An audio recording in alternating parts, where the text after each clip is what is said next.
So Andrew will identify lessons from proven policy successes in the 5 Nordic nations and that are relevant to real Australian problems. So the countries are the Scandinavian countries of Denmark, Norway, Sweden, and then also Iceland and Finland, so hence Nordic.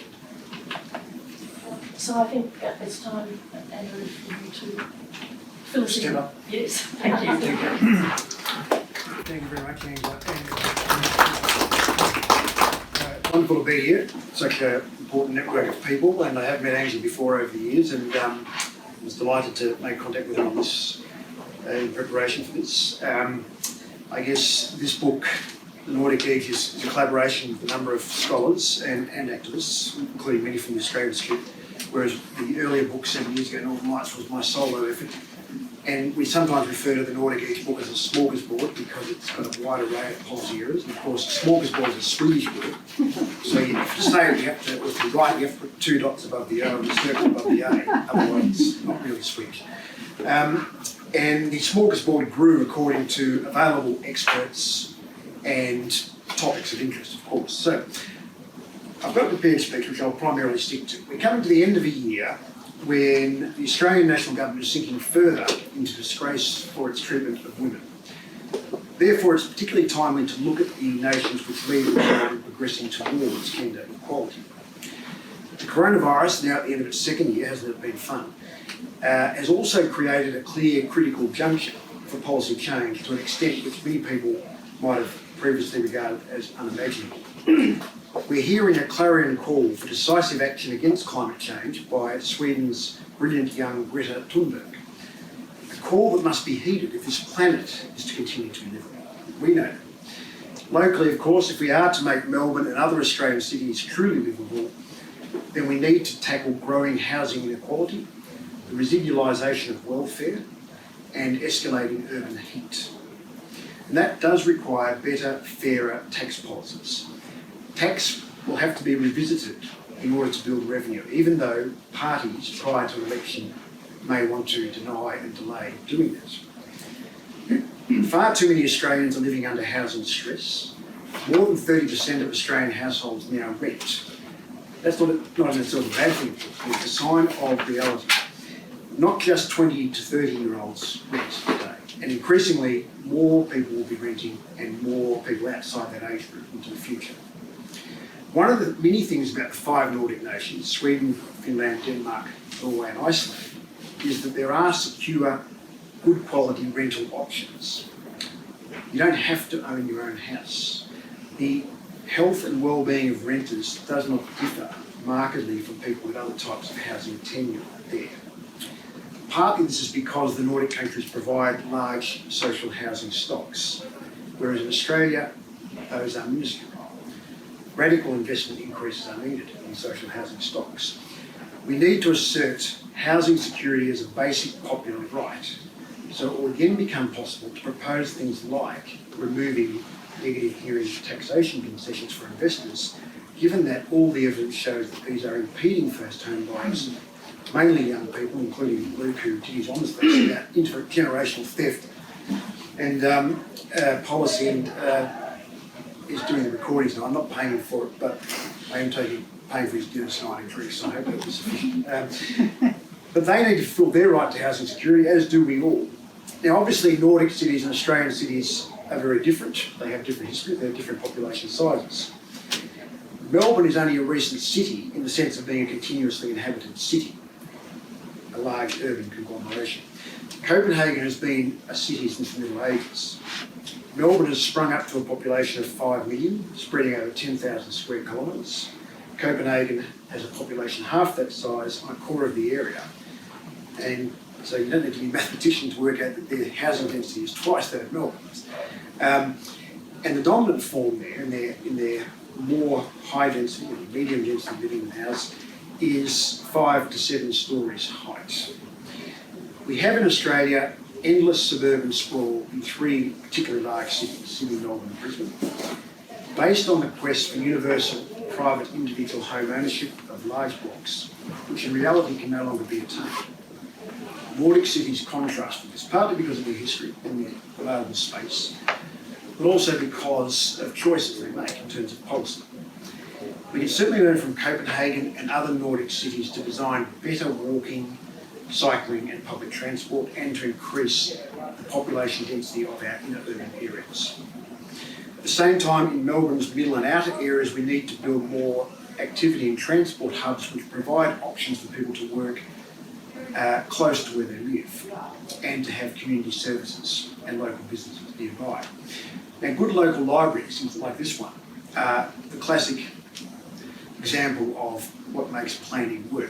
Local libraries and local schools, they're the best two things we can have for livable cities or suburbs or regions, and local transport and job opportunities. These must be given central priority in urban planning.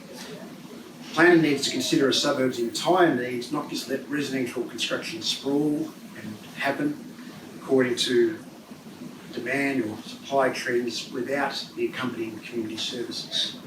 Suburbs that do have integrated planning of jobs, services, transport and housing get much better social, economic, employment and environmental outcomes than those where the focus is only on housing. And mothers and adolescents particularly benefit from a more integrated approach. Now, during COVID, women have borne the brunt of homeschooling. I've seen it with some of my academic colleagues, for example. It's hard for anyone. And academics are by no means the least fortunate because we can work from home readily. But my colleagues who have young children and women, female academics who have young children have made it very clear to me how hard it's been in this time. Nevertheless, I'm always looking for a positive in a time of darkness, as we all need to be. It's a coping strategy, apart from anything else.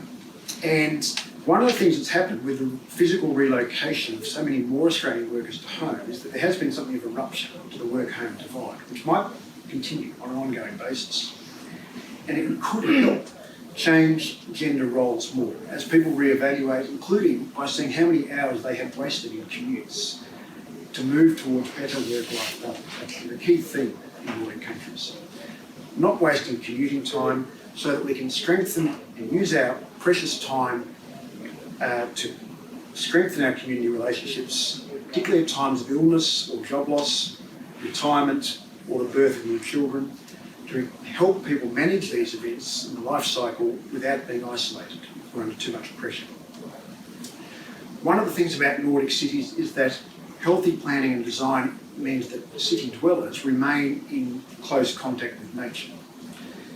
And they have, as well, a continuing strong presence of housing cooperatives. So a bit like your organisation, Says Like a River, it's a bit secret, a bit hard to pin down. I think there's a book being launched soon about to Save Our Sons movement, which is a bit like that. Underground. But it had to be underground, necessarily. In Oslo, cooperatives contribute 40% of total housing stock, and the cooperatives contribute good quality dwellings which meet strict environmental standards. So that's one of the forms of the private individual home ownership. Urban trends in the Nordic countries are some of the reasons that we've described those countries in this book as providing the Nordic edge. The title was from MUP, the Melbourne University Publishing. The authors, the editors, myself included, took a little while for it to grow on us. We love it, we've embraced it since. Same with the cover. We have control over some things and they have control over others. It's all been worked out very well.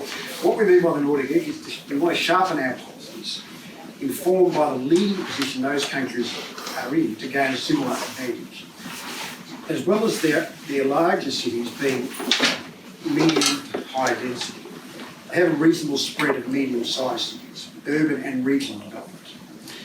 Here in Australia, we've had our big mining burns, we've dug up the bauxite, the iron ore in Western Australia. Gina Reinhardt's gotten very rich. So has Twiggy Forrest, he's giving a bit back, but still, maybe it'd be better if he gets paid the taxes in the first place. Out of opinion. We haven't used our revenue, we haven't got much revenue for a start from the past mining burns. Norway's got a lot of revenue for their mining. Well, it's natural resource extraction. The North Sea oil that was discovered to the benefit of Britain and Norway at the same time has been used very differently by both countries. Britain, under Margaret Thatcher, for example, gave money away in tax cuts, as we tend to here. Norway took money in the form of revenue. And when overseas companies threatened to leave rather than pay these high taxes, they were politely encouraged to do so. They came back saying, actually, hope we weren't out of line there, but we will keep drilling for the oil and we will pay our taxes and we can still make a profit. And we will accept your rules about local content development for Norwegian job benefit. So, and medium-sized cities are very important in Nordic countries. And the revenue that has been received from the mining, taxes on extraction, the sovereign wealth fund on oil and so on, have made Norway able to make those kinds of investments. Australia could very well do the same.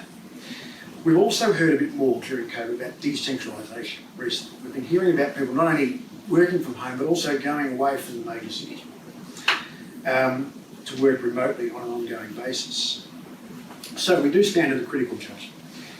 One of the people who has been involved in Copenhagen's urban development, and also for a time influenced positively Melbourne's development, was Danish architect Jan Gehl. He worked hard for people to be given priority for pedestrians and cyclists, to reduce the dominance of cars, stop the commodification and privatising of the public realm in the city, protect at least the valley of Swanston Street from the predominance of high-rise buildings, overshadowing things, increase physical and social interactions and better connect people in Melbourne to the water. Nevertheless, in Melbourne, the developers have had far too much influence. And we've seen skyscrapers shoot up, dubious design, inhuman scale, long shadows, terrible wind tunnels. Those high-rise apartments in Docklands and other places lack essential community amenities, including things like this library. So the idea that Melbourne is the world's most livable city is a bit hard to swallow, isn't it? Those indicators are not the best ones. One of the big differences that I see, having lived in Melbourne most of my life, is the rise in homelessness. And we look at Finland, which tackles homelessness very seriously. And the contrast with Melbourne is very sharp. There's been a highly visible surge in the number of people sleeping rough on the major streets of our cities. The roads keep expanding further in many directions. There are some positives. The Metro Rail project is a positive insofar as it's putting more investment into public transport, and also we're finally going to get that rail link from the airport to the CBD, 2029. Still a few years away, but it's going to happen. It's being built now. We also know that in this city, many overseas students in the area that, I was talking with younger people before, Luke probably hates me for this intergenerational thing, because I benefit from Gough Whitlam abolishing fees. I could spend time on the campus discovering, who I was and what the meaning of life was, and taking a fair while to figure myself out, actually, without penalty of massive short-term debts. And we had some great times there. A lot of the learning was done outside the lecture.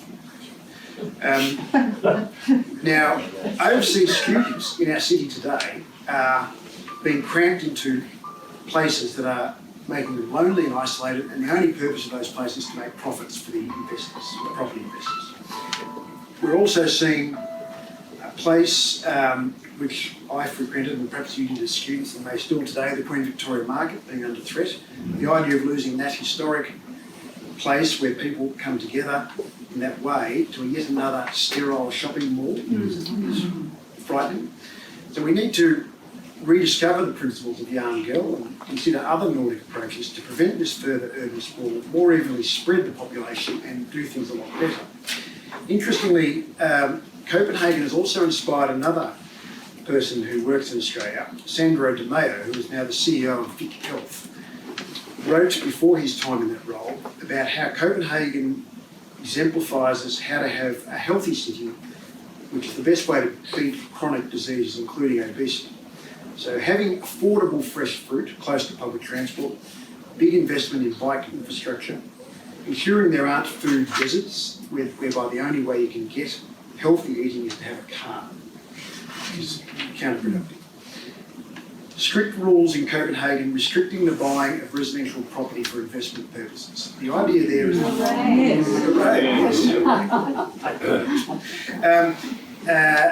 the idea of buying a house is actually to live in it, not to make a calculated profit over the next 5 years or so.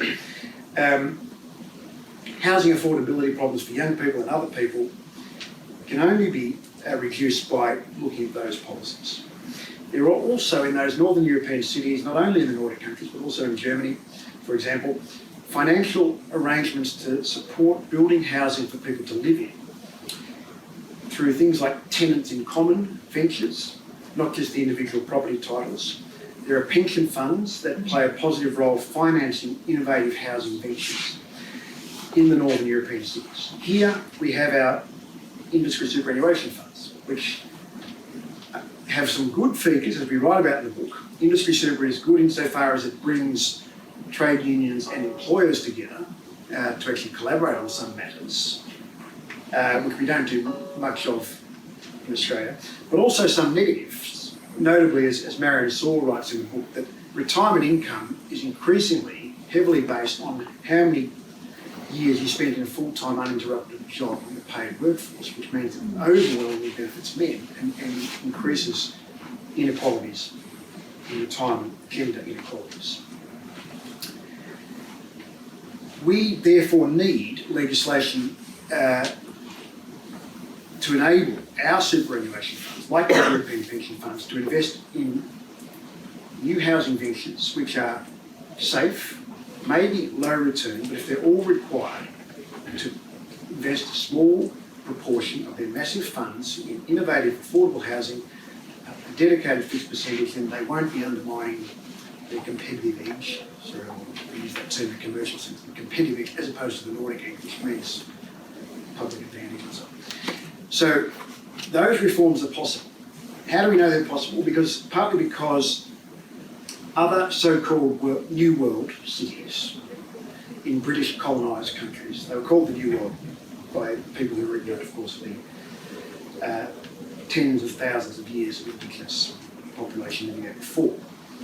Other cities in British colonised countries have learned and applied things from continental northern European cities, and we can too.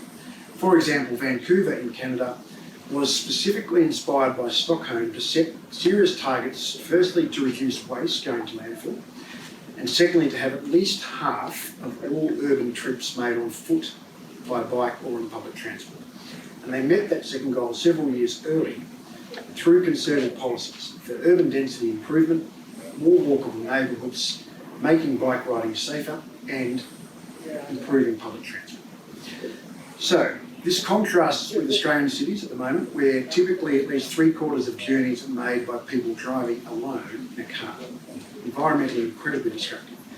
And, of course, now, apart from anything else, and without further delay, if we do use a car, then it should be an electric car, not an internal combustion engine car. We had a whole chapter on electrical vehicles here. Norway's leadership, it's an interesting story. A role was played by a pop star, Morton Hackett, the lead singer of a band called Aha. He became a celebrity activist in favour of electric cars a long time ago. So it's a bit like someone like Jimmy Barnes getting on board for a progressive policy initiative. It seems to help. Interesting story. We, of course, we've heard a lot about electric cars in election campaigns. Apparently, they end the weekend. Apparently, they can't cope with the rugged Australian landscape, although Norway, for those who've been there, know it's quite a tough, mountainous, cold, icy climate, and they seem to be coping reasonably well there. And then we hear there's been a conversion of the current Prime Minister. He's more positive now, although he was photographed the other day at the Bathurst Electoral Head Fest, whatever it was. We'll see. Coming months, we're going to have another election in the new year. We want to get these ideas about proven policy successes from the Nordic countries into these debates. They do grapple with real problems we face. We also know we have problems in the city of Melbourne. It's not as democratic as it used to be in terms of politicians are influenced by property interests and political donations. The boundaries are drawn selectively to leave out many areas. We don't suggest that we can transplant Sweden or Finland or Denmark or Norway to Australia. We can't create Stockholm on the Yarra as such. But we can learn, and people who talk about globalisation, as many politicians do, you don't stop at Britain and America. That's not globalisation, that's just Anglo-sphere, cosy clubbishness. There are some Nordic-style initiatives that have been taken already by some state and territory governments in Australia. We can more widely implement those. In New South Wales, for example, the small L Liberal government there has actually declared that it wants New South Wales to be the Norway of the South in terms of electric vehicles. Liberal governments in South Australia and Tasmania have better climate and energy policies than the National Coalition government does. These all can play their part. We cover many issues in the book, including children's rights, restoring gender budgeting, which we actually invented in Australia, but didn't keep it going, taking a more independent foreign affairs stance, prison reform, retraining for workforce participation, including those who are displaced from some jobs in middle age to retrain for others, so it's employment security, not job security, and greater media diversity. I do think we need to emphasise the possibilities here. We do take, one reviewer said we take a relentlessly optimistic and positive tone. We took that as a compliment.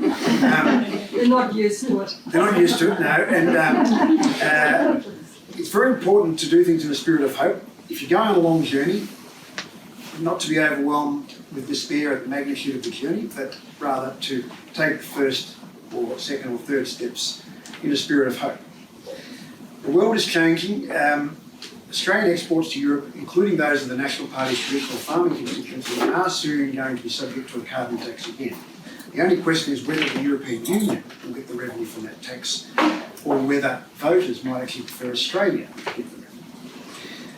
The Liberal Party tells us that lower taxes mean better economic outcomes. The book proves that they don't. From the evidence from 188 countries, there's no correlation between lower taxes and better prosperity. There are significant correlations between higher taxes and happiness, prosperity, well-being, especially in terms of reducing inequality. We also have in the Nordic countries different electoral systems from here in terms of having more proportional representation. 5 Nordic countries tend to take longer-term policy perspectives because they tend to have multi-party coalition governments, not Liberal and National Party type coalition, but Social Democrats and Greens, for example. Germany, of course, just had an election. They've elected a 3-party coalition. It's called the Traffic Light Coalition because it's green, orange and red. Green being the Greens, red being the Social Democrats and orange being the Free Democrats, which is a more business-oriented party. And they'll push for their perspective, but I think they're the smallest party in the coalition. But they sign a policy manifesto for the next 4 or 5 years and they detail and they talk about ideas more. And they actually have more stability. I mean, the Swedish Prime Minister, Stefan Löfven, resigned recently, and then the new Prime Minister, Magdalena Andersson, was actually only in for 1 day because of a procedural matter. And I got a few phone calls from media saying, they're very unstable, very conservative. It's more like Italy, isn't it? I mean, proportional representation. Well, but Stefan Löfven, with his 7-year term, makes him the longest serving new Labor Prime Minister in Australia's history, apart from Bob Hawke. And the Social Democrats were actually in power in Sweden from 1932 to 1976. 44 years uninterrupted. That's not a bad run by any calculations. And interestingly, the Social Democrats in Sweden, one of the reasons they've been so electorally successful is that they actually formed an alliance with the Agrarian Party early. So what became the National Party here, which is no longer representing farmers, of course, it's representing coal corporations. An Agrarian Party and the kind of people who left the National Party, like Tony Rings or Rob Oakeshott, and decided that Gillard would be a better Prime Minister than Abbott, see the need for rural and remote areas to be subsidised, provided for on the basis of need, including for things like broadband network, not to be run according to profit from the big cities. If we had more proportional representation, then there would be more Greens and fewer National Party members of the House of Representatives. And that would simply be a fairer reflection of the votes cast, because the Greens get more than double, the Nationals only get 1 House of Reps. The Nationals get many because they are majoritarian, geographically based, single-member electoral system. The ACT has had a multi-party government, Labor and Greens in coalition since 2012. And it has played a leading role on energy and climate. Even in our majoritarian system, we are moving towards a hung parliament and rising numbers of crossbenchers. It's quite possible that the next national government will again be a minority government, needing to work with Greens and quite a range of crossbenchers, depending on how well some candidates do in Goldstein, Higgins, places like that. And so the pressure for change can come in Australia, as it did in New Zealand in the early 1990s, which had an Australian-type system, but then moved towards a much more proportional representation system. It was a time of crisis and upheaval there. Where are we now? Exactly such a time. The ACT, with its multi-party Labor-Green coalition government, has made the transition. The first significant jurisdiction outside Europe to make the transition to 100% renewables for electricity. A great achievement. We're not starting from scratch in Australia. One of the reasons we can feel hopeful is that we're not starting from scratch. For example, we already have 2 weeks paid paternity leave in Australia. It took a long time to get even that. It's not enough, but it's a big improvement on none. Now we should be extending it, just as Finland and other Nordic countries keep extending their paid paternity leave. Sweden has increased the required minimum for fathers to spend with their children from 2 to 3 months in recent years. Finland has just increased it, effective this year. Finland, of course, is run by a 5-party government, all of which are led by women. That's quite a contrast to how we do this here. And this week, Finland celebrated its annual Independence Day. It's famous for its excellence in education, built upon highly equitable principles, namely that everyone goes to their local state school and that every school is a good school. You don't set up a school to compete with another school, you set up a school to do well for the students who go there. And you trust teachers, you choose teachers carefully, not only for their ATAR results, but also for their passion, their interpersonal skills, and you trust them to do their job well. You let them do it. You pay them well. You pay them well, absolutely. You pay them well, you give them decent working conditions, and you don't change their curriculum every time there's a national election. You say, Australia, post-Britain, black armband, view of history, Blaney. No, it's back to the other side, Manning, Clark, whatever. No, you don't do it. You let them teach it. So I see the big question for Australia, do we want to be more Nordic or more American? We are still poised between them. We're not as bad as America. It's not just the gun laws we're not as bad on either. Some people say, that's enough. There's so many indicators, many in this book, where we're in between the Nordic and American situation. Which way do we want to go next? Do we want to go more Nordic or do we want to go more American? There are our choices, essentially. Just to take one example, it comes to education. Americans from tertiary educated families are nearly 7 times as likely to enter tertiary education as those whose parents have not been tertiary educated. 7 times. In Australia, we're about 4 times as likely. It's a huge advantage. In Finland, you're only 1.4 times as likely to go to a tertiary education institution if your parents are. In other words, that tells us that they've achieved incredible upward educational mobility through their all schools are good schools approach, their inclusive approach, for people from less privileged family backgrounds. Wouldn't it be great to pursue policies that realise the talents of our people on the basis of their ability rather than their inherited advantage? One of the things I like from the book, The Spirit Level, one of the quotes I always think of, and I always think of people I've encountered in my personal and professional life when I read this too, is inherited wealth is a very poor predictor of intelligence. So if we were to implement new policies to realise the talents of our people on the basis of ability, not their inherited advantage, that would be one of many ways we could act in accordance with our egalitarian ethos we like to think ourselves as, and we still have to some extent more American, and move more towards Scandinavian and away from American approaches and therefore gain what we call the Nordic edge. The bottom 20% get nothing. They're really unfair tax cuts. People want to see much stronger action from the government when it comes to climate change. It's no coincidence that we have a wages crisis in Australia. Transitioning to net zero emissions, it doesn't seem like there's much room for gas.